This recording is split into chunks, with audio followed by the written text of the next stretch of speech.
Let's maul in the Central Committee. Let's cringe in the Central Committee. Let's bog in the Central Committee right now.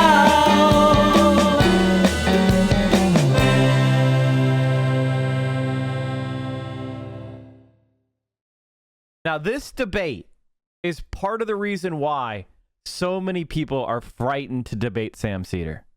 This was the point where Sam Seder, the Dave Rubins, and everybody became completely frightened of debating Sam Seder. This is the classic debate. Now, listen, Sam's a sockdem. Sam is to my right. But he's going to explain to you how the government and politics works. And right now, the Democrats have approximately 7 weeks to block gerrymandering for 2022. If the Democrats don't pass the For the People Act by the fall, it's fucking over. All right, let's watch the original Jimmy Dore Sam Seder debate. And I'm showing this to you because it's important that you hold people accountable. This is going years back into the past. This is why Jimmy Dore sucks. And it's important to note that when somebody makes predictions or talks about things, whether they hold themselves accountable and admit they got something wrong, Jimmy Dore will never admit he got anything wrong. Jimmy, are you there? Yes, I am here. Were your ears burning? Yes, they were. All right. Well, to be fair, I gave you a heads up that we were going to do this. Now, Sam, if you're gonna do this kind of blindsiding with me without any warning whatsoever or heads up or even give me a chance to rebut you, that is so dishonest. Well, Jimmy's funny. I did send him an email and tell him to do this, but it was, to be fair, it was also last night that I did that. So maybe send me an email, maybe the night before, to let me know you're going to do this. Well, I appreciate you having a sense of humor about it. But talk to me about it, because I still have more of your tape, and we can go over that tape. Sam, I like you. I like your show. I would come on your show whenever you want me to come on. So all you do is a little email or a text or something. Let me know you're going to be ripping me a new asshole, and I'll show up. Well, I'm trying to overlay it on your existing one, if it makes you feel better. That's all he was doing. Hello, Jimmy Dore, irresponsible journalist. How are you? Are you on the 405 right now? I'm on the 10. I'm texting and I'm watching a TV show at the same time while I'm driving. That's how reckless I am. I was going to say, irresponsible driver as well. All right, Jimmy. So by the way, chat, do you see how happy and friendly everybody is? Because to this point, Sam Seder had critiqued a couple things Jimmy Dore had said. Jimmy Dore had been like, it doesn't matter if Trump wins. Who fucking cares? The Democrats will just hold open the Supreme Court seats for 4 years, blah, blah, blah. And said all sorts of dumbass shit. And who cares if Donald Trump wins? Who cares? It doesn't matter. And Sam had come out and said, no, Jimmy, that's irresponsible. Donald Trump winning would be really bad. So, yeah. I mean, what's your response? I haven't gotten to the other parts yet, but no, I think. First of all, Sam. By the way, you were talking about emotional intelligence, and I think part of the story about Jimmy Dore is how owning him in a debate did precisely nothing. The more forward-looking thing to do might have been try to reel him in with a little bit of honey and vinegar both. Keep trugging. That's exactly what Sam's trying to do. That's exactly what Sam is trying to do. Sam feels like Jimmy Dore has this big platform online. He's got a lot of followers. And so he has a responsibility to try to be honest and try to be professional and try to be, responsible with that platform. And so he tries to have a conversation with Jimmy about the information that he's putting out. And you'll see how it goes. You'll see how it goes. Just because you've been right up to this point doesn't mean I'm still not pissed off at you. Well, I mean, but we had this debate, and to watch this, it really is upsetting to me. Because now Go Let ahead. me just say, your point about the Supreme Court. My position on the Supreme Court is that right now, you said he's not your first choice. I'm with you on that. I'll just say this: right now, the Republicans aren't even giving a guy who they called a perfect choice. Right? They loved him. Right? Orrin Hatch said he'd be the best choice, and then they won't even give him a hearing or a meeting without batting an eye for a year. This is the argument we had before. So why wouldn't the Democrats? Let's say if Donald Trump nominates a maniac. Why wouldn't they say, no, why don't you nominate Merrick Garland? Well, Jimmy, And this was the next thing I was going to get to. I understand. You're saying, why can't the Democrats do this? Okay, so first prediction coming up, Chad. Do you have your note cards out? You said on the tape here that the This debate happened. Let me go look at the video. The debate happened in September 22nd, 2016. All right? And we're going to watch this because this is important background for everybody to understand the whole drama happening in the online left. Is Jimmy Dore is a dumbass who doesn't know his ass from the hole in the ground. And he makes terrible fucking takes all the time. And then everybody who disagrees with him on his terrible takes is an enemy. And then he's proven wrong horribly. But because someone had the gall to disagree with his take that turned out to be wrong, they're now a sellout. Republicans are filibustering. They're not filibustering. No, they're not filibustering. That was you correct. You corrected The Democrats. They're not. The Democrats. There is no one who has ever even speculated that it's possible for Donald Trump to win the presidency and for the Democrats to take back the Senate. Those two things cannot happen. By the way, they did not happen. In fact, the Democrats lost a bunch of really close elections in 2016, including in Wisconsin and Pennsylvania, seats that they thought they had in the bag. Democrats thought they had the Wisconsin seat and the Pennsylvania Senate seat in the bag, but Hillary Clinton lost Wisconsin and Pennsylvania, and so she dragged down the Democratic senators in both those states, and Republicans won re-election in those states, maintaining their Senate majority. In a year, the Democrats thought they were almost a lock to pick up the Senate and the White House. They got destroyed and actually lost ground in 2016. And so the Democrats don't have the ability to not provide a hearing for Donald Trump's nominee. There's no way the Republicans are going to go 4 years without a hearing. No way the Republicans they can maybe get away with this with Obama, and they can play out the clock for 6 or 7 months because there's a huge presidential election going on, so the media has been distracted somewhat. But I can tell you that in January, there's only going to be one story. Maybe there'll be two. One will be how, if Hillary Clinton's the president, one will be how the Republicans are threatening to shut down the government again. And the other one will be they're refusing to hold hearings for her nominee. And that will just go on because there's not going to be anything else that's going on. It's going to be a fundamentally different media era. So I don't think they're going to be able to hold out for 4 years. And Democrats certainly wouldn't be able to hold out for 4 years because they don't believe in the destruction of the Senate as an institution in the way that Republicans do. And frankly, I'm glad about that.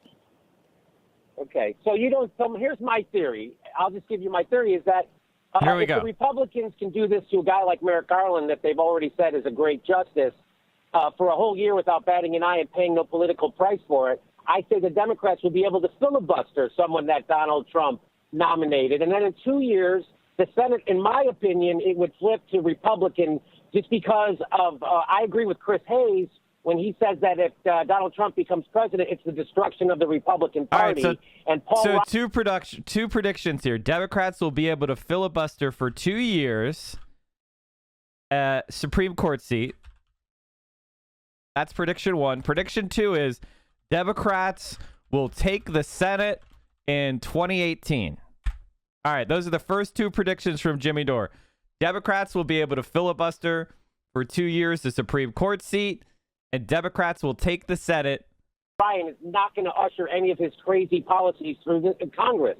So they fracture, and the Senate flips to Democrat. They were saying it was almost going to happen this year.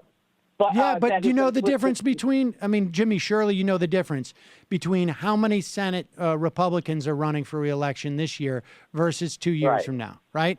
You know the difference, right? We have 2/3 of the race is our Senate's Republicans up for a race, and in 2 years we have 2 times the number of Democrats who are up for re-election. So the idea of the Democrats taking back the Senate in 2018 is an extreme long shot. The idea that Paul Ryan may not pursue any of Donald Trump's crazy legislation, but he will pursue Paul Ryan's crazy legislation, and Donald Trump will surely sign it. Why wouldn't he? Okay, so you're going to let Paul Ryan, would you want Paul Ryan to be president? This guy wants to privatize Medicare. He wants to privatize Social Security. He wants to cut any type of social safety net. He wants to get rid of the estate taxes. Yeah. I mean, why is his agenda any better than Donald Trump's? Even if you believe Donald Trump is not even going to do anything except for sign legislation, that's bad enough. Yeah, Sam, we're on the same side most things. I'll just disagree with Jimmy, you. no, wait a second. No, we're not. Because politically... except for Hillary Clinton and the Supreme Court. We disagree 100% on that. And I think that if Donald Trump is president, it's way worse for the Republicans. And if Hillary Clinton is... I agree with Chris Hayes when he says Hillary Clinton is good for the Republican Party and Donald Trump is bad for it. I agree with him. I agree with that, too. But in the meantime, we have a Supreme Court that is going to be moved to the right for generations. So in the I disagree meantime, with you on that. I mean, you haven't given me an argument that rebuts what I said, that the Democrats could easily filibuster any bad appointee, and they could say, hey, until you give us someone as good as Merrick Garland, we're going to keep filibustering this. And all we have to do is do it for 2 years. And my proof that they could do it is that the Republicans are doing it to a guy like Merrick Garland, who they already said they like, without batting an eye for a year. So I just disagree with you on this, Sam, on the Supreme Court. I just disagree. And what about when Justice Breyer or Justice Ginsburg pass away or retire? Yeah, I mean, so they're going to filibuster. They're going to prevent 2 vacancies from being filled, and then you think based on that in the context of American society as you know it, without a presidential election going on, that the Democrats are going to retake the Senate, even though they have twice. By the way, chat, we have 4 predictions from Sam Seder so far. Donald Trump will sign Paul Ryan's tax bill. Supreme Court will be moved to the right for generations. Democrats will not win the Senate in 2018. Ruth Bader Ginsburg or Breyer will die or retire before the end of the term. How's Sam doing so far? How's Sam Seder doing so far, chat? You heard the 4 predictions. How is he doing so far? He's got 4. Let's keep going. As many people up for re-election. I mean, Sam, did you think that Hillary Clinton was the stronger candidate than Bernie Sanders against the Republicans? No. You didn't? You always thought Bernie Sanders was a stronger candidate than Hillary Clinton against the Republicans? Yeah. I mean, particularly against Donald Trump. Oh, I thought I had you on that one. God damn it.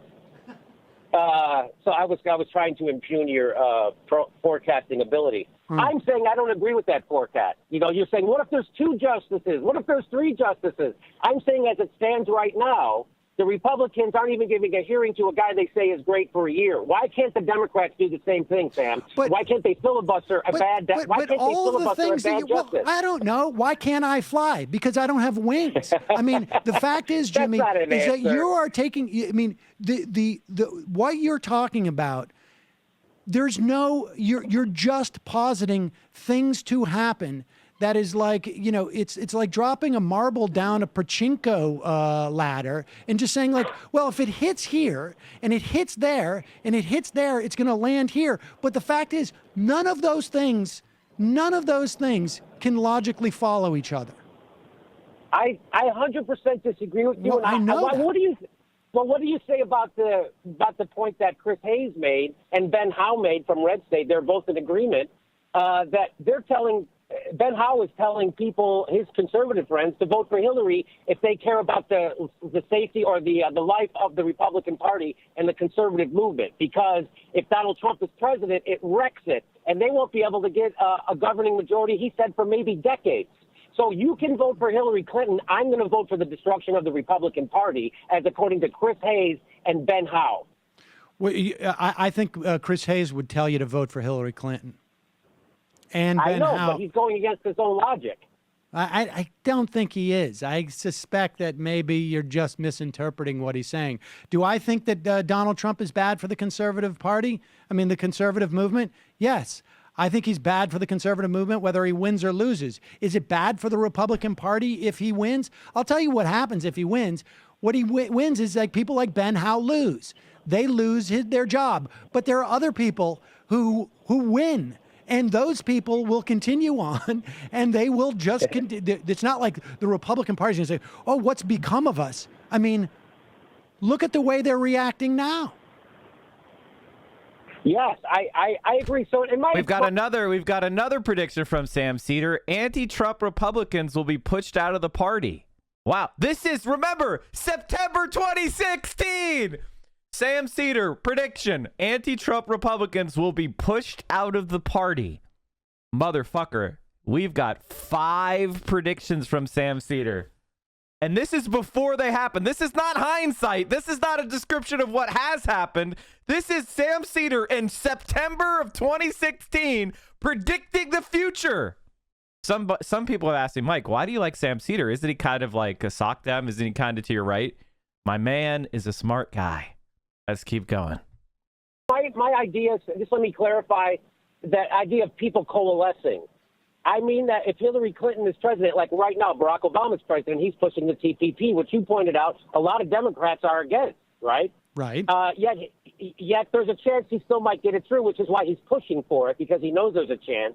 Well, so he wants it to go through. That's why he's pushing it. He knows that it's in trouble. That's why he's having to work so hard. And frankly, I think that I think there's plenty of evidence that it's not going to happen, at the very least on his watch. Yeah, that's good news, right? So, yes, So my point is, he helped split the opposition. Like the Democrats are like, wait a minute, my Democrat president's for this. This is some horrible right-wing policy, though. That's what I've been told. But he's for. So it split.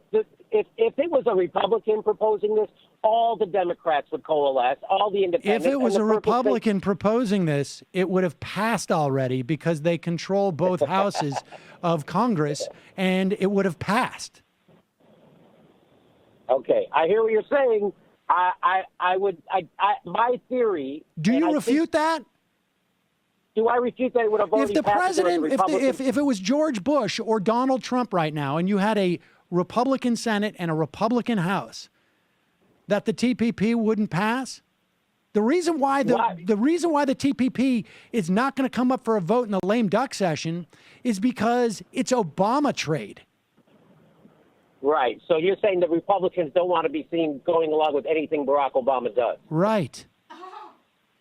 So you're saying that a Democrat pushing the TPP. So here we go, chat. Here is the first mistake. That's Sam. This is the first wrong prediction from Sam Seder. TPP would pass if Republicans controlled the government. TPP, in fact, did not pass. Now, they ended up passing they did a renegotiation of NAFTA, which was like the North American Free Trade Agreement. But the TPP, it was in fact dead after 2016. Hillary Clinton and Donald Trump both said they wouldn't pass the TPP. And in fact, the TPP did not pass. Is not as bad as a Republican pushing the TPP, so we should vote Democrat. Well, I don't think Hillary Clinton's going to push the TPP. Honestly? Yeah. I think it's too toxic for her at this point. I think there's too many people in the Democratic Party. I think that now, I don't know if you could call this prediction or not, I'll put it in italics. And you guys could all determine whether or not he actually predicted this. Debate in the comments if I'm right about this or not. It turns all the fucking man, Notepad is so dumb. Turns the entire font. I can't make it italics because it turns all the font. Notepad. Who are going to do it. And frankly, if you have a Republican-controlled Senate and House, yes, it's better for a Democrat to push the TPP because they're not going to give Hillary trade either. They're going to follow the exact same strategy they followed with Obama, which is obstruct. So in the same dynamic that prevented Barack Obama from cutting Social Security benefits because the Republican Party wouldn't go along with him, and then ultimately the Democratic Party got strengthened and they completely changed their position on it by 180 degrees. That is what I expect that dynamic to continue. Yes, I remember when George Bush also proposed privatizing Social Security, and it was dead on arrival because... Well, privatizing Social Security is far more extreme than simply cutting benefits. Forgot the end. Right. But I'm in favor of expanding benefits, and the Democratic Party is now, that's the official position of the Democratic Party and all of the Democrats in the Senate. Right. Did you know since Bernie endorsed her, Hillary stopped talking about climate change in her speeches? You know, she's exporting fracking around the world. She says the Republicans don't accept the science of climate change. She says she does. And we all know the science says that fracking is way worse for climate change than anyone believes. And yet here she is exporting it. So that's the kind of thing, the doublespeak, that people can't give their vote to. I can't give my vote to that, Sam. So you're going to enable the guy who thinks that climate change is a hoax because you think that's going to get us further down the line.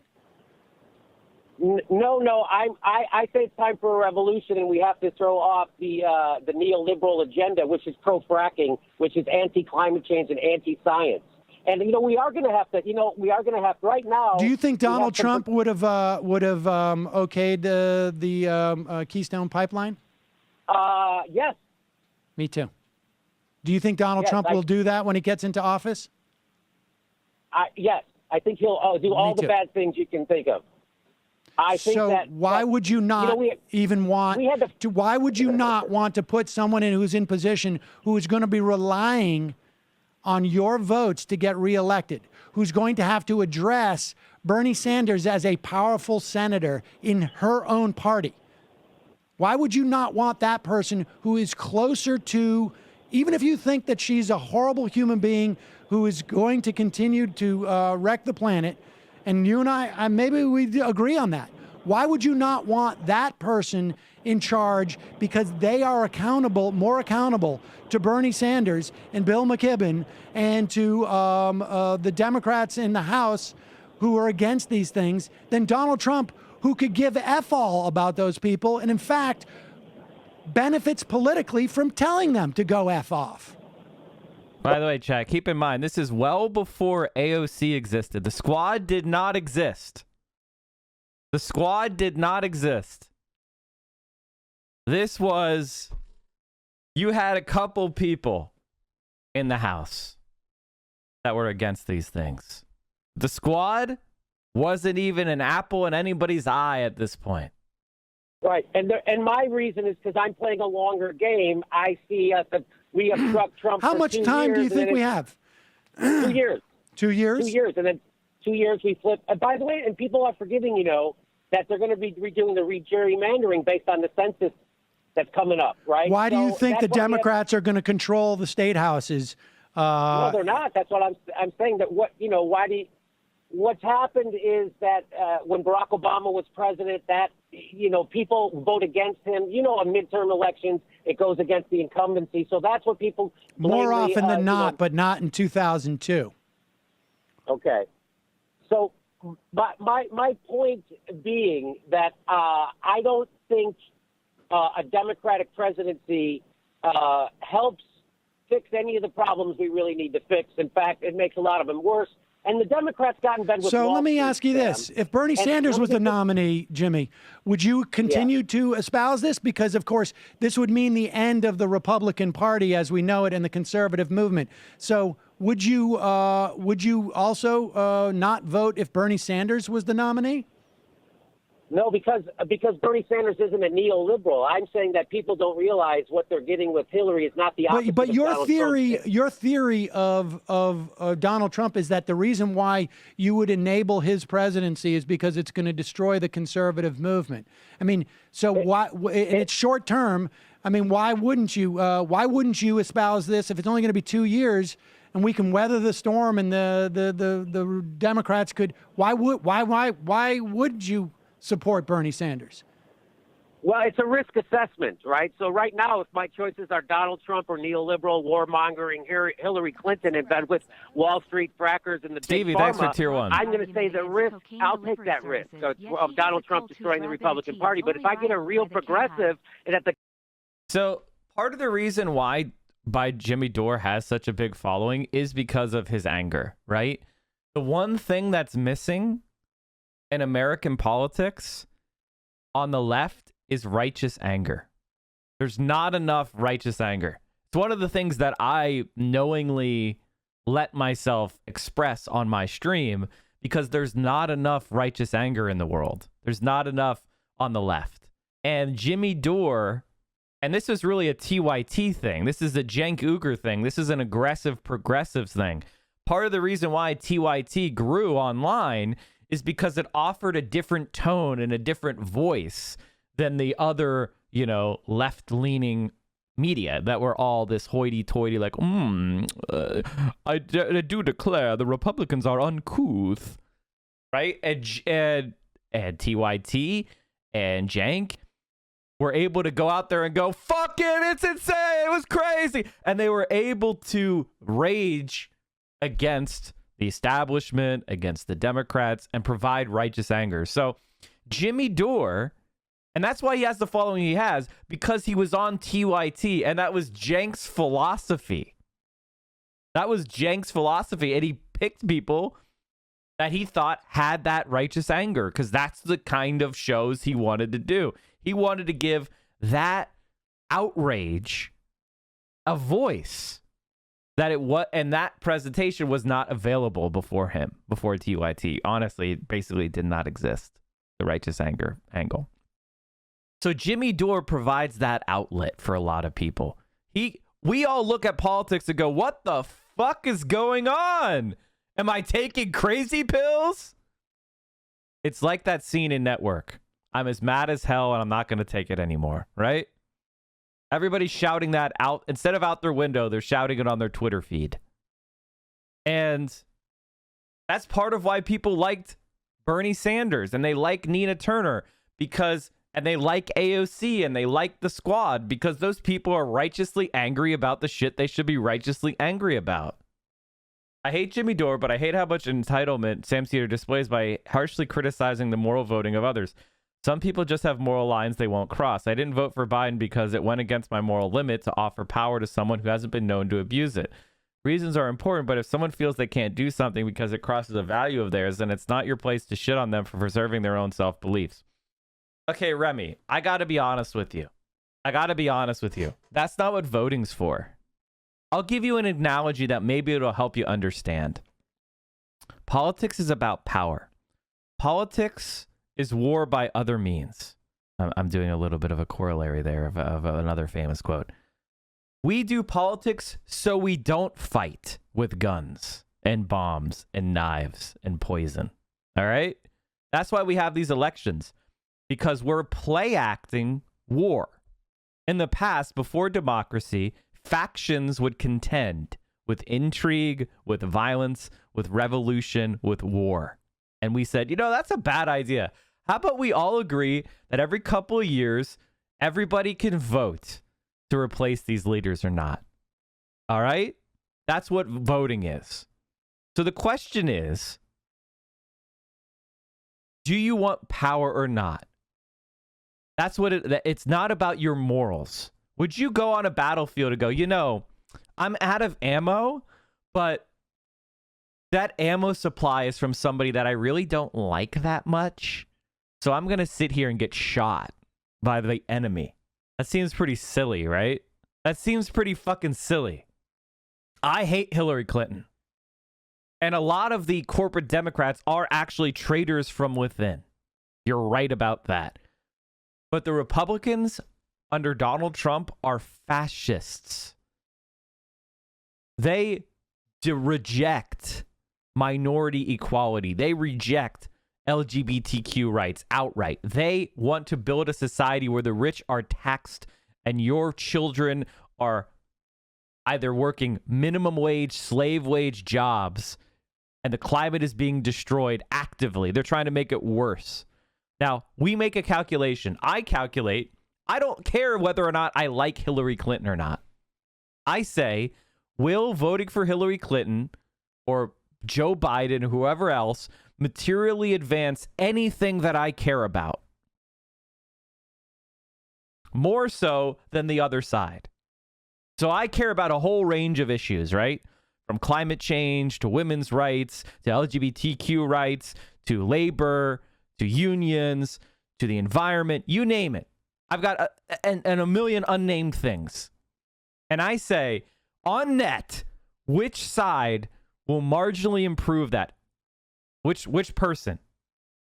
It's going to be Hillary Clinton and Donald Trump. It's going to be Joe Biden or Donald Trump.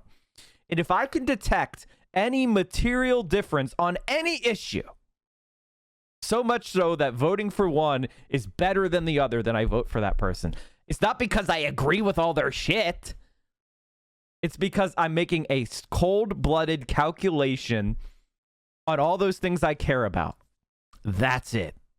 And I recognize when you vote for president, you're not just voting for president. You're voting for head of the EPA. You're voting for labor secretary. You're voting for Supreme Court nominees.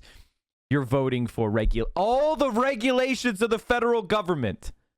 You're voting for when you vote for president. It's not just Hillary Clinton or Joe Biden, but an entire fucking range of thousands of unseen people.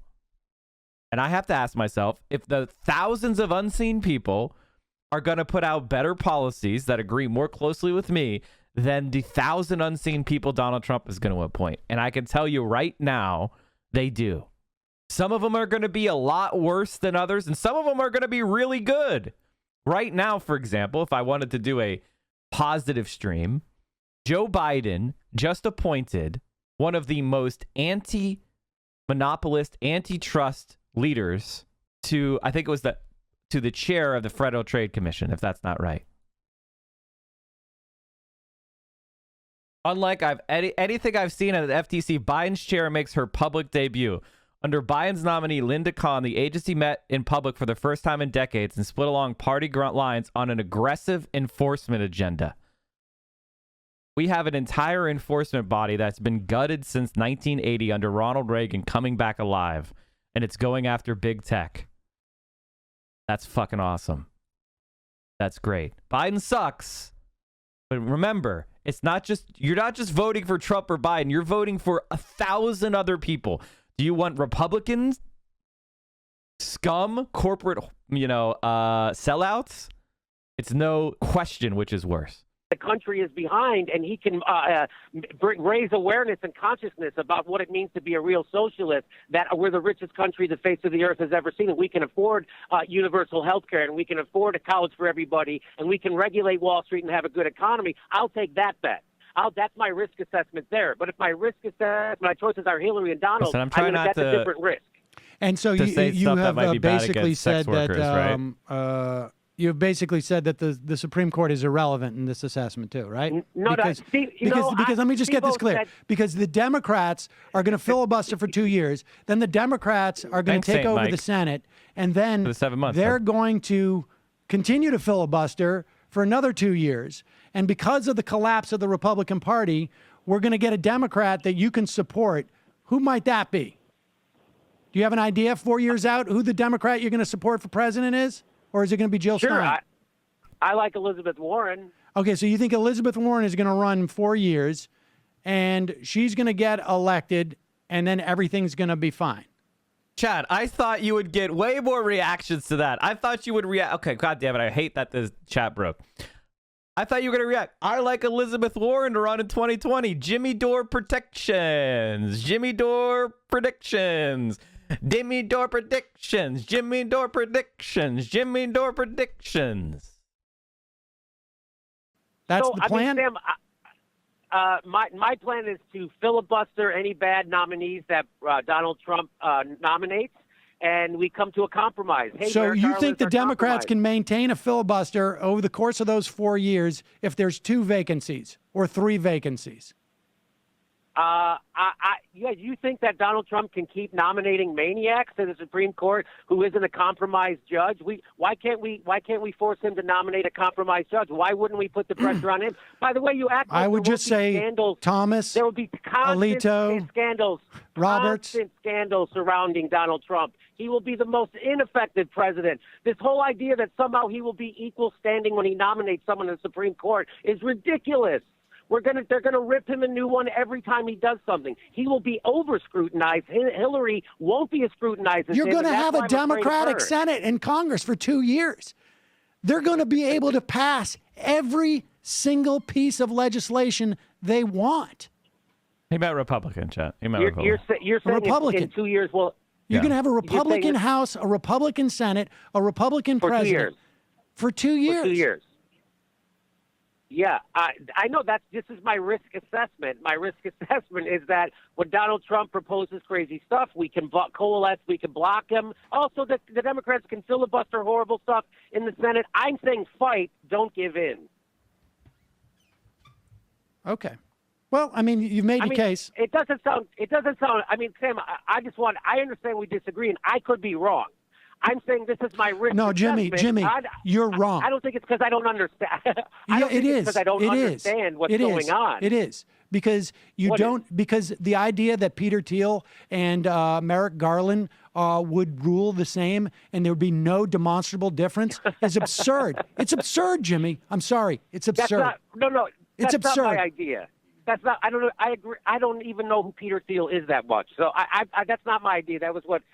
I'm not trying to throw my friend Steve under the bus, but that's not my main point, and I'll concede that point that Peter Thiel. I don't even know who he is really. So The idea that the Democrats, the idea that the Democrats are going to take back the Senate and are going to be able to filibuster for 2 years, and assuming that no other vacancy opens up, also ignores all of the political history of this country. I've never heard of a 2-year failure to fill a Supreme Court seat, and certainly not during a time where there's no other news, and not during a time where the Republicans are going to control both houses. I'm sorry, it's absurd. You know what else? It's absurd. You know what I never it's a screenplay. You know what else I never heard of? Is that war crimes being ordered at the top of government and nobody prosecuting them. I never heard of that. You've never heard of that? Because that has been basically the history of this country. I never heard of our government suspending habeas corpus, which is in the Magna Carta. They did that. I couldn't believe what they did. Under a Republican president with Republican justices. I can't believe we have a surveillance state right now. I can't believe you want me to vote for a candidate who was full-throated supporting going in and destabilizing the Middle East. No, Jimmy, wait. Jimmy, I don't want you to vote for anybody. I don't want you to listen. No, Jimmy, you're missing my point. I don't want you to vote. I don't care who you vote for. You live in California. What I want you to do is to stop offering theories about politics on your platform that are bogus, that are not. I think I just proved to you they're not bogus, Sam. You haven't proved that they're bogus at all, except that you said it. Well, I think I just kind of showed you how you're wrong about all this stuff, and you're voting out of fear again. Out of fear. Oh, because there might be 2 Supreme Court judges. What if there's 3? What if the moon falls into Lake Michigan? What are we going to do then? Now, Jimmy, let's talk about risk assessment. We just roll over? Do you think there's a difference in the probability that 2 80-year-olds with multiple cases of cancer are going to serve out their term versus the moon falling into Lake Michigan? I just disagree with your forecasting, Sam. I don't agree with it. I think it's a bigger risk. Do you want to look at actuarial tables for the life expectancy of an 80-year-old man who's had multiple cancers? Sam, I can right now get you a great deal on term life insurance, and you know that's the best insurance there is. I have term. See? You know it. Sam, this is about me being better looking, isn't it? I mean, listen, it's not funny to me. And that's the problem, is that it's not funny to me. I think it's really dangerous. What is dangerous? That people vote their conscience? No, I think what's dangerous is, honestly, is using your platform and espousing fantastical notions that I think that could be really detrimental to the lives of literally millions of people. Did you say this about MSNBC when they were pushing the Hillary Clinton candidacy? Yeah. Did you say that they were irresponsible? Yeah. Well, I disagreed with them. Yeah, but you didn't say they were just irresponsible and reckless and all that stuff to use their platform to tell people to vote for Hillary Clinton? I don't watch it that often. The only show I watch is Hayes, and I don't think he was doing that. Yeah. So I'm just saying that if somebody disagrees with you to the left, they're irresponsible. You're not disagreeing with me to the left. You're not disagreeing with me. We're not disagreeing on ideology. We're disagreeing on the way politics works. We're disagreeing on tactics. Right. Yeah. Right. And the people who disagree with me gave us frickin' Hillary Clinton. Geniuses. Fucking geniuses, Sam. So anybody who's supporting someone who gave full-throated support to the Iraq War, I don't need your advice on how to vote. Well, I'm not advising you on how to vote, Jimmy. I'm not talking to you. I'm talking to anybody. Well, I mean, but you can make this about, about your own personal affront that you feel and insults that you feel. But that's not what it's about. It is insulting that anybody who is for somebody other than the main two parties is try to dismiss them, or you try to marginalize them. Not you, but you also, yes, but the mainstream establishment press also does that. They've been, they're still calling Jill Stein. She's in bed with Putin now, and she's anti-vax. All this stuff. The same thing I did to Bernie. Bernie was a sexist. Bernie was a misogynist. It's just ridiculous, right? So you get to vote for a third party. That's what democracy is all about, Sam. You get to have a choice. And this idea that you can't vote for a third party until a lot of people are already voting for it is an F argument, okay? And there's a reason why we don't have People can vote. People can vote. Nobody, listen, you're making the same argument that right-wingers make. Like, you can't, you're trying to censor my speech. You can vote any way you want. Yeah, Sam, again, this is all about some type of personal affront, and I don't care. I don't care about anybody's feelings in this. I don't care if people feel marginalized. I don't care. That's not what this is about. Well, I know it's about that you feel like somebody who has a different political opinion. Everybody who's in the Green Party is reckless to you. No, that's not the case. Just me? No, I don't think that you're reckless because of your support of the Green Party.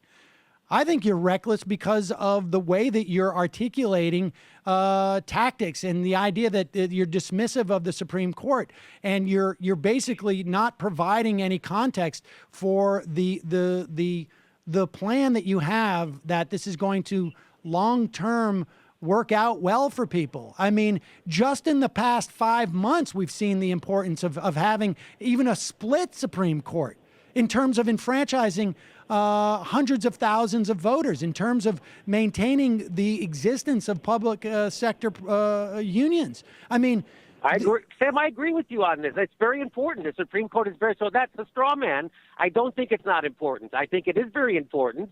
And I laid out my strategy for how the Democrats could fight. Now, you laid out a strategy for how the Democrats could roll over. And that's just the difference between me and you. And I think yours is complacent. It's establishment. How do you know on day one? How do you know on day one, Mitch McConnell? Wait a second. How do you know on day one, Mitch McConnell won't change the rules to get rid of the filibuster for Supreme Court justices? Hey, how do you know on the first day Hillary won't bomb Syria with a nuclear weapon? Well, all right. How do you know? I also don't know that the moon won't fall into the Lake Michigan. Right. But you know what? I mean, honestly, Jimmy, to make those analogies, I think is indicative, and people can judge for themselves. People can judge for themselves. If people think that it is so far-fetched that Mitch McConnell will take the next step and get rid of filibusters or change the threshold for filibusters for Supreme Court nominees so that Donald Trump can get his nominee through, is the same as Hillary Clinton sending a nuclear weapon to Syria. If people genuinely think the chances of those are the same, they can assess that. So every crazy, fearful scenario you can concoct in your fear-riddled brain is accurate and makes sense, right? That to you. Every crazy, no. Every time I say something, you move the goalposts once again. What if Mitch McConnell does this? What if there's 2 Supreme Court justices? The point is the risk assessment that you're making doesn't actually include any awareness of how politics work, Jimmy. Yeah. Oh, yes, it does, Sam. And I just gave you my position, and you can't really refute it except you come up with some new fear scenario. So the scenario is the Democrats can filibuster. Right now, the Republicans aren't even giving the guy a hearing. So the fact is that can happen, but you want to roll over. It's a weak, it's spineless Democrat. The Republicans are not filibustering now. They're just not bringing up a nomination. They're not filibustering. Without batting an eye.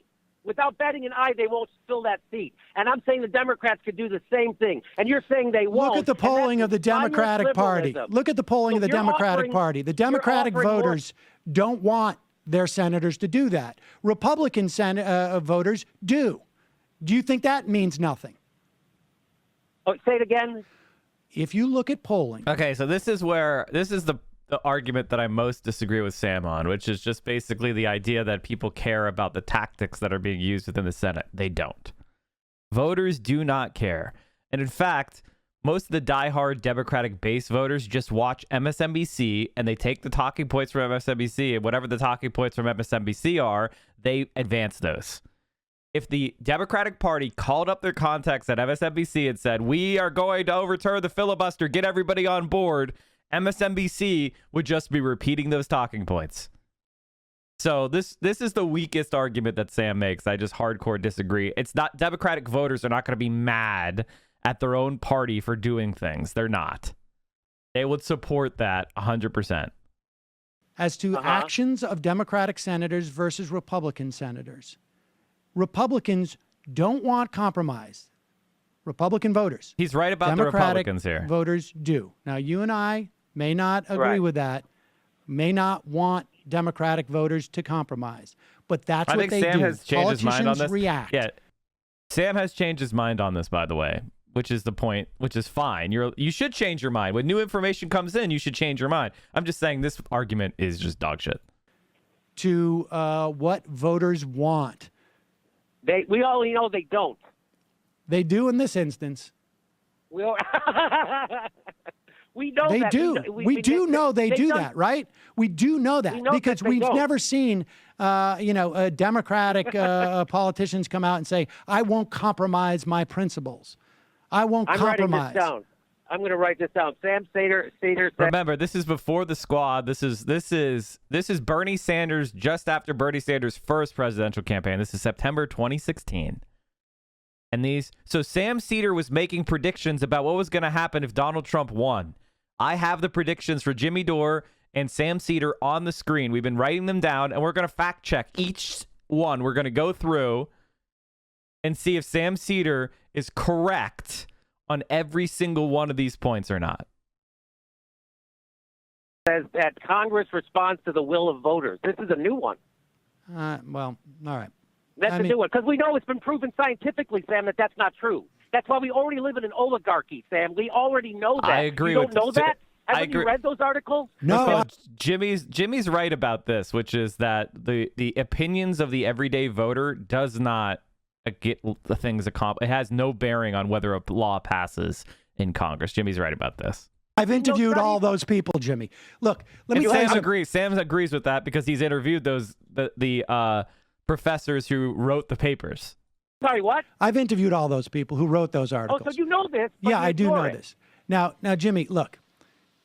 Are you ignoring it? People can assess whether or not your plan, I'll let you lay it out one more time without any interruption, how's this going to work? Donald Trump gets elected, and then tell me who controls the Senate and the House, and then what happens going forward. So, but I just want to make sure you're standing by that Congress is influenced by voters. I know that Democratic politicians project that they will compromise and Republicans don't, and because their voters want those things. Okay. And there's no big money. There's no big money interests that are on the other side of that. And so that Martin Gillard's research that you're talking about shows that the only time that money trumps is when it's contested. And money doesn't give a shit about whether or not Republicans put on a face that they're not going to compromise and obstruct. And money doesn't give a shit whether or not Democratic politicians compromise. They don't care about that. They care about their issues. So go back, read that Gillen stuff, and understand it better. But give your plan. So you're people saying can assess it. That I'm misinterpreting that Congress actually No, is you read the responsive to top voters. line. But give your plan. I'm saying, give your plan so that people can assess Okay. it, and we'll let them decide. Okay. So we didn't settle that issue. We'll move on to the next one. My plan is that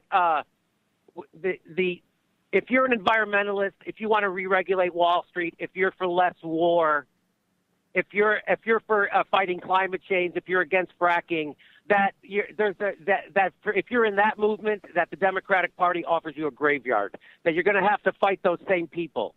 So I agree with Chris Hayes and Ben Howe from RedState.com that if Donald Trump is president, he fractures the Republican Party. Paul Ryan is not going to usher through his agenda. He's such an incompetent. There will be on nothing but scandal, 100%. He will be ineffectual. He won't be able to get anything done. And in 2 years, we flip the Congress, we flip the Senate to Democrat. We could do it right now if Hillary was a little smarter. Number two, and then in 4 years, we get a real Democrat instead of a fake liberal who's going to push Republican policies. And as far as the Supreme Court goes, right now, I've already laid it out a million times. Right now, I say the Democrats. Hold on, Chad. I need to go back and listen to that again, so we just don't miss it. Party. Paul Ryan is not going to usher through his agenda. He's such an incompetent. There will be on nothing but scandal, 100%. He will be ineffectual. He won't be able to get anything done. And in 2 years, we flip the Congress, we flip the Senate to Democrat. We could do it right now if Hillary was a little smarter. Number two, and then in 4 years we get a real Democrat instead of a fake liberal who's going to push Republican policies. And as far as the Supreme Court goes, right now I've already laid it out a million times. Right now, I say the Democrats can do what the Republicans are doing. I know they're not filibustering, but what they're doing is they're not filling the seat on purpose. And you think that the public opinion will have make them compromise anyway. I'm saying that we can do what the Republicans are doing. You're advocating for more spineless liberalism and roll over and take it. I'm saying let's fight the power now because we're going to have to fight the power no matter what. We're going to have to fight Hillary to get rid of more wars. We're going to have to fight Hillary to get rid of fracking. We're going to have to fight Hillary to re-regulate Wall Street.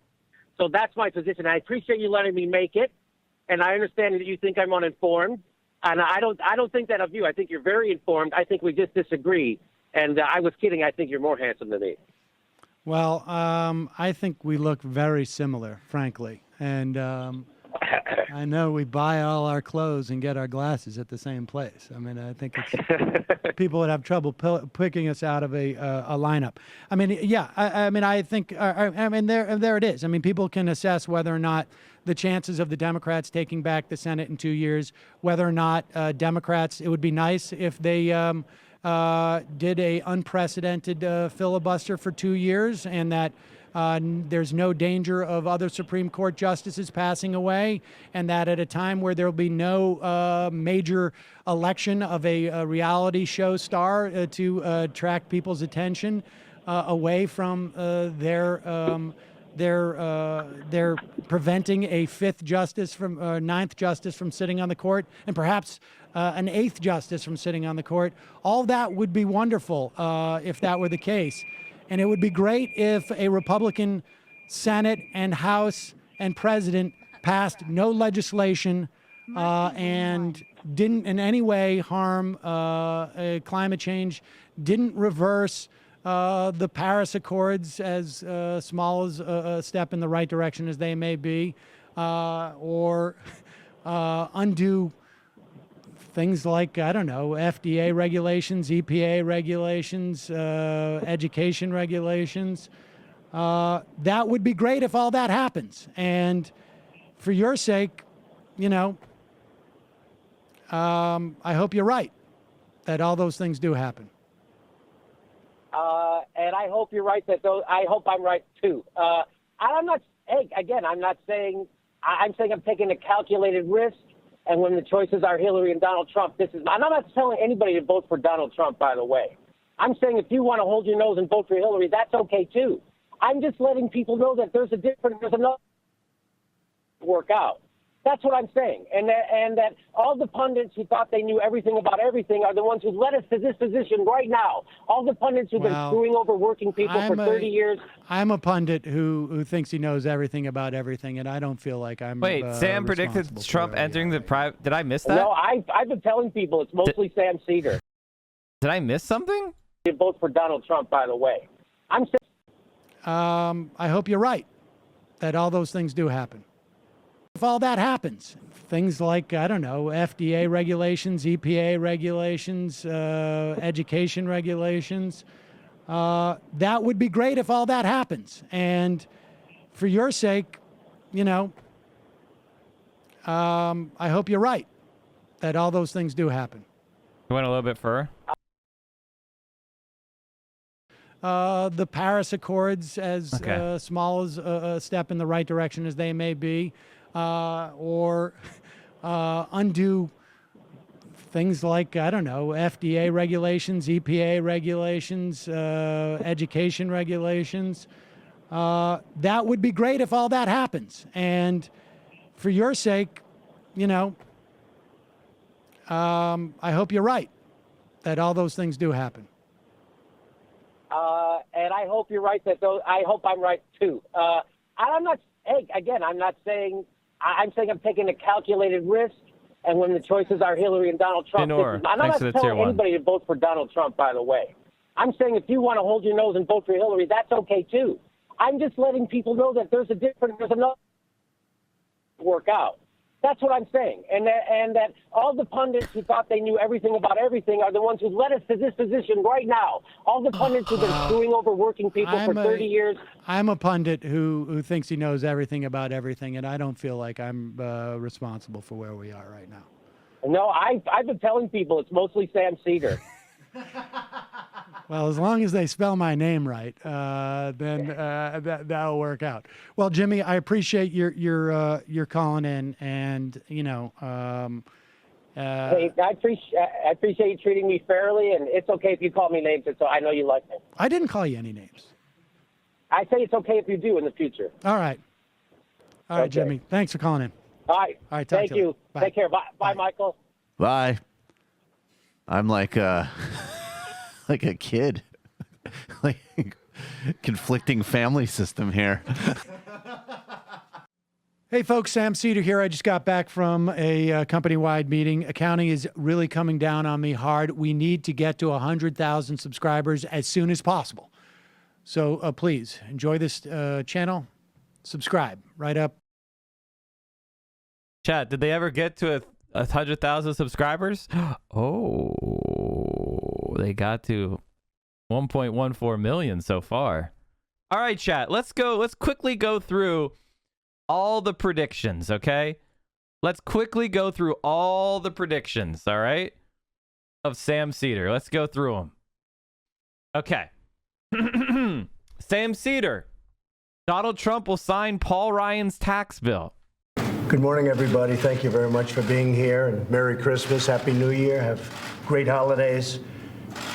We are going to sign some very important things today.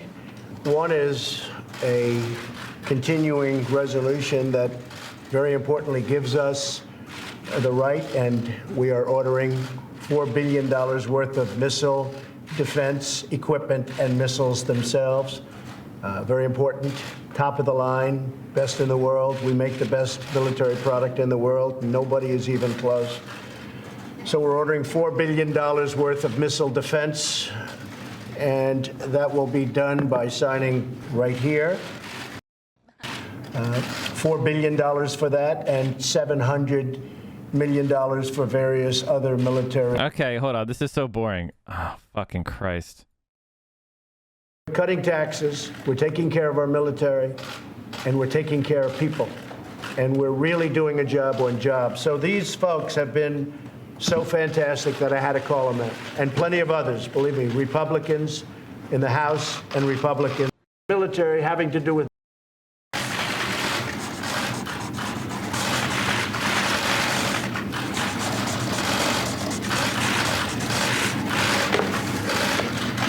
So we won't do the whole thing, but this is basically what it is.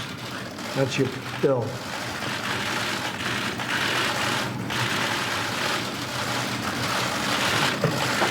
And I want to thank some people in particular that aren't here because, again, we expected a formal ceremony in 2 weeks. Did Donald Trump sign Paul Ryan's tax bill? That's a check. All right. Supreme Court moved right for generations. Trump has appointed 216 federal judges, and it could be 230 by Election Day. How many judges did Trump appoint? Donald Trump stands out for a large number of federal appeals court judges he appointed in only 4 years. Not surprising, the overall number of judges appointed by Trump in a single term is 226, is well below the totals of recent two-term presidents, including Obama, George W. Bush, and Bill Clinton. But when it comes to the nation's 13 federal appeals courts, which have the final word on most legal appeals around the country, Trump's influence is clear. Donald Trump appointed 54 federal appellate justices in 4 years, one short of the 55 Obama appointed in twice the time. In the process, Trump flipped the balance of several appeals courts from a majority of Democratic appointees to a majority of Republican appointees. Trump also had a major influence on the nation's highest court. The three Supreme Court justices he appointed, Neil Gorsuch, Brett Kavanaugh, and Amy Coney Barrett, are the most by any president since Ronald Reagan, who appointed 4, and the most by any one-term president since Herbert Hoover, although Richard Nixon appointed 4 in his first 4 years in office. Gorsuch, Kavanaugh, and Barrett are all age 55 or younger. A Pew Research Center analysis in 2017 found that past justices who were appointed to the court when they were 55 or younger ended up serving for an average of nearly 2 decades. So not only did Donald Trump move the Supreme Court to the right, he actually appointed almost the same amount of justices at the appeals courts as Barack Obama did in 8. He appointed more judges to the Supreme Court than Barack Obama did, and almost the exact same number of judges to the federal appeals court in 4 years. Donald Trump has moved the court right for a generation. It looks like Sam Seder was right again. Democrats will not win the Senate in 2018. We're going to go through every single one of these predictions. Republicans gained 2 seats in 2018. Democrats lost 2 seats. Republicans flipped Florida, North Dakota, Missouri, and Indiana. Democrats flipped Nevada and Arizona. On net, the Democrats lost 2 seats in the Senate in 2018. Sam Seder was right. What do you mean? What do you mean I hate the chat? What are you talking about? I ain't hate shit. Let's keep going. All right. Sam Seder predicted Ruth Bader Ginsburg or Breyer would die or retire by the end of 2020. Ruth Bader Ginsburg died September 18th, 2020 in Washington, D.C. Sam Seder made a point about this by talking about actuarial tables and multiple forms of cancer. I'm sorry to inform you, Sam Seder was right about this too. Let's keep going. Let's keep going on to the next one. Anti-Trump Republicans will be pushed out of the party. Sam Seder was right about that. How Donald Trump, this was published on June 11th, 2021. How Trump took over the GOP and every single one of those anti-Trump Republicans got pushed out. Embarrassing. Sam Seder was right again. We could just Google these things. These are all very easy predictions to check. Let's check the next one. Mitch McConnell will get rid of the filibuster for Supreme Court justices. Oh, fuck. What did I hit? Fuck you. There it is. I can't remember. Mitch McConnell, nuclear option. Very easy. All right. The moment Mitch McConnell triggered the nuclear option. That only took 5 months. That only took 4 months. That was April 6, 2017. Donald Trump was sworn in as president January 20th, 2017. And by April, this happened. Madam President. The Majority Leader. Our Democratic colleagues have done something today that is unprecedented in the history of the Senate. Unfortunately, it has brought us to this point. We need to restore the norms and traditions of the Senate and get past this unprecedented partisan filibuster. Therefore, I raise a point of order that the vote on cloture under the precedent set on November 21st, 2013 is a majority vote on all nominations. The precedent of November 21st, 2013 did not apply to nominations to the Supreme Court. Those nominations are considered under the plain language Rule 22. The point of order is not sustained. I appeal the ruling of the chair. And that was the moment, chat. As Sam Seder predicted, Mitch McConnell will get rid of the Supreme Court filibuster for SCOTUS justices. That's a check. Next one, we have TPP would pass. Republicans-controlled government. People didn't agree with me that this was necessarily a prediction. This did not happen. TPP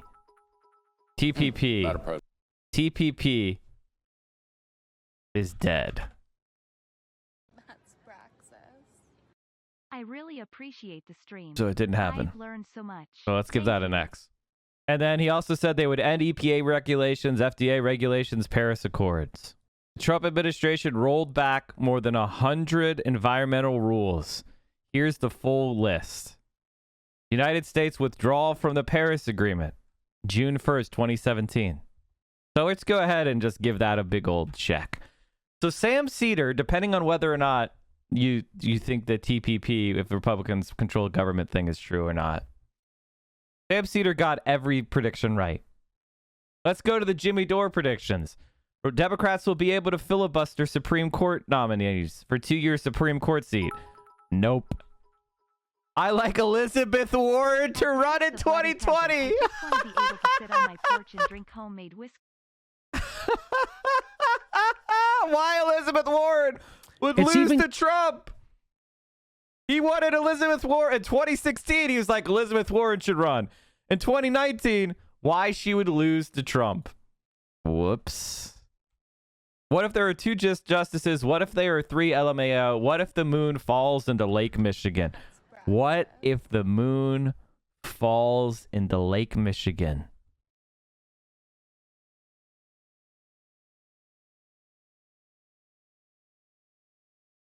That's Praxis.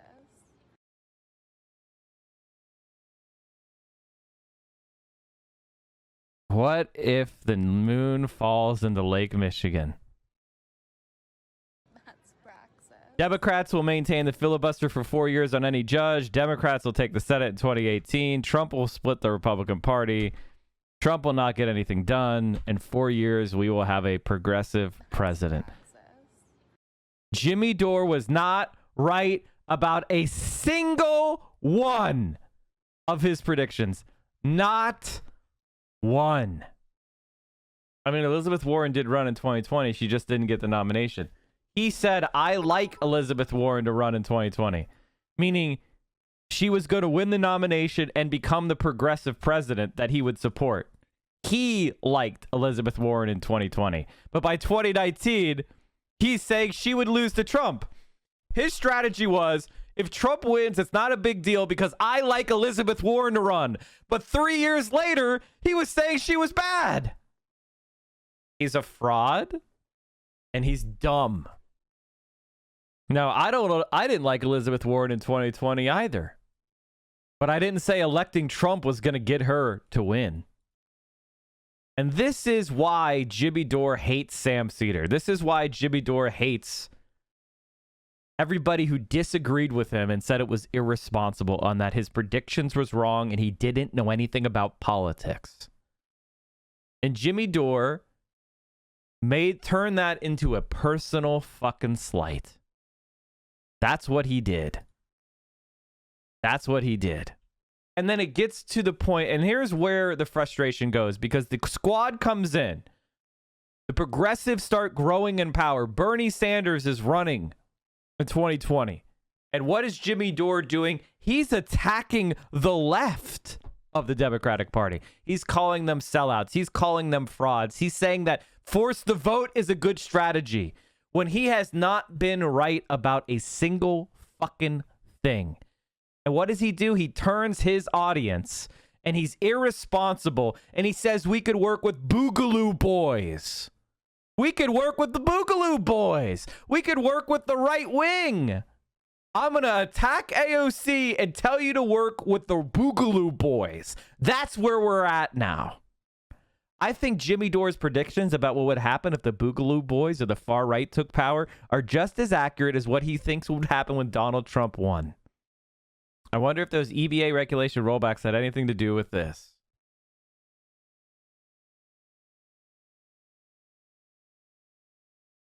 And at the end of the day, every single thing he said about that election was wrong.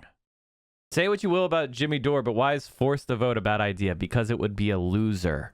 It would be a public loser, and then Nancy Pelosi is speaker anyway, because force the vote was make Nancy Pelosi promise to bring a floor vote for Medicare for all, and then you'll vote for her for speaker. That was his fucking plan. Okay, she brings it to the floor. It gets voted down with 300 plus votes. Then what? All you did was have a news cycle about how unpopular Medicare for all was in Congress and that it went down. It's not even a big news story. It's a 30-second clip on the nightly news. Most normies never even hear about it. And those of us who've been involved in politics for a while understand that. Primary, everyone who voted against it. So you mean like brand new Congress? You mean we would start an organization like, say, Justice Democrats to support Medicare for all candidates against safe Democratic seats where they don't support Medicare for all? What does Jimmy think of Justice Democrats? What does Jimmy Dore think of Justice Democrats? That's the plan, right? What does Jimmy Dore think of the Justice Democrats? So here's a headline that's making a lot of people upset. This is from The Hill. It says, progressives fight over leverage amid ever slimming majority. Democrats will need near total cooperation among everyone in their House and Senate caucuses to pass any bills on their own without GOP support. That's an interesting article headline. So in other words, Democrats completely surrender to establishment. Justice Democrats sell out progressives again. Jimmy Dore's anti-justice Democrats idiocy. Right after AOC gets put in office. She's not even in office yet. This is November 10th, 2018. Jimmy Dore is attacking Justice Democrats, and they haven't even elected anybody. All right, so the midterms are now over, the midterm elections. Now, what we're going to be looking at here is That's November 10th, 2018. They hadn't even been in office yet. And he abandons Kyle Kulinski's Justice Democrats, says we need a new third party instead. Wow. What a fucking genius. So the plan was what? Wait, we're going to primary them? Well, that means we're doing it within the Democratic Party. Oh, wait, Jimmy Dore said we didn't need to do that. Fuck the Justice Democrats. Let's do a new third party. So what's force the vote doing? You're not primarying. We need a new third party instead. Anti-Trump Republicans are pushed out of GOP, and Trump will split the GOP are the same, aren't they? How is Seder right and Dore wrong? Very simple. Anti-Trump Republicans are a media creation of a couple elites in D.C. Politicians. The GOP is a mass party with millions of voters. The GOP has not been split. The GOP got more votes in 2020 than it did in 2016. The GOP has not been split. The party has not been split. Anti-Trump Republicans, the small percentage that exist, were pushed out of the GOP and humiliated. That's not a split. That is a small splinter group being humiliated and thrown in the trash and as an irrelevancy, which they were. That's why Jimmy's idea that the GOP is going to split and be in disarray was wrong. And Sam saying anti-Trump Republicans lose and get thrown out of the party was right. Anti-Trump don't vote against Trump policy. They just say he's rude. That's right. He wants the Justice Democrats to push his agenda when he didn't even vote for them. I mean, he's a fucking idiot. We do politics here every morning starting at 10 a.m. 10 a.m. Eastern, 7 a.m. Pacific. You can watch us here on Twitch. We're the morning guy. The morning politics guy. Politics Frogs in every single day. Same time, 10 a.m. Day in, day out. And we carry you through your morning and early afternoon politics needs. And if you need more, Mike from PA, we have a YouTube channel. We talked about suburbs, the My Pillow guy, Ted Cruz. We talked about DSA. Amazing. Making fun of Tim Pool. Amazing. Look at all of these amazing videos. Get in there, watch them. We have me on Twitter. You got to follow me on Twitter, chat. I'm at 20,614 subs. That means I got like 40 followers on Twitter in the last day. You can do better than that. You can do better than that. Go follow us on Twitter. And of course, join the Discord, where we have an incredible community of left-wing streamers. We have left-wing community. We talk about the stream. We talk about politics. There's gaming content. It's a really awesome, supportive place. Direct action, mutual aid. And you can just let off some steam. And also, you can help produce the show. One of the things I do is I look at the links that are put into the news content suggestions chat room on the Discord. Join the Discord, come hang out, and maybe what you want me to talk about will be part of the next show.